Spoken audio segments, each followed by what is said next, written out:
Praise the Lord.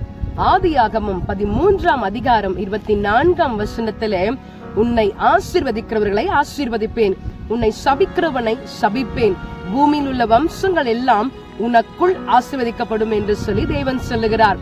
இந்த நாளிலும் கூட ஒருவேளை நம்ம யாராச்சும் பார்த்து நீ வந்தா அந்த இடத்துல நன்மை நடக்காது, அபசுகுணமாயிரும் சொல்லி யாராச்சும் சொன்னாங்கன்னா அதை குறித்து கவலைப்படாதீங்க.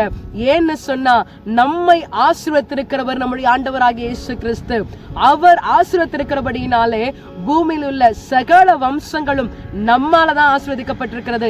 அதனால எதை குறித்தும் கவலைப்படாமல் தேவன் என்னை ஆசீர்வதித்திருக்கிறார், நான் இருக்கிற இடம் ஆசீர்வாதமா இருக்கும் என்று சொல்லி நீங்கள் சொல்வீர்கள். ஆனால் நிச்சயமாகவே நீங்கள் போகின்ற எல்லா இடங்களிலேயும் உங்களை ஆசீர்வாதமாக என் தேவன் வைக்க வல்லமை உள்ளவராய் இருக்கிறார். ஆசீர்வதிக்கிற தேவனை ஆராதிக்க விட்டுக் கொடுப்போமா?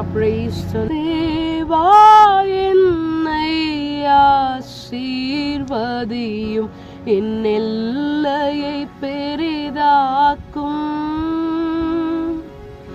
தேவா என்னை ஆசீர்வதியும், என் எல்லையை பெரிதாக்கும்.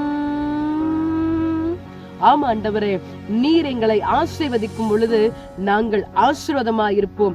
எங்களால இந்த பூமி ஆசீர்வதிக்கப்படும் என்ற உம்முடைய வாக்குத்தத்தத்தை நிறைவேற்ற எங்களை ஒப்புக் கொடுக்கிறோம். நீர் ஆசீர்வதியும். இயேசுவின் நாமத்தில் ஜெபிக்கிறேன் பிதாவே, ஆமென். God bless you. Have a blessed day.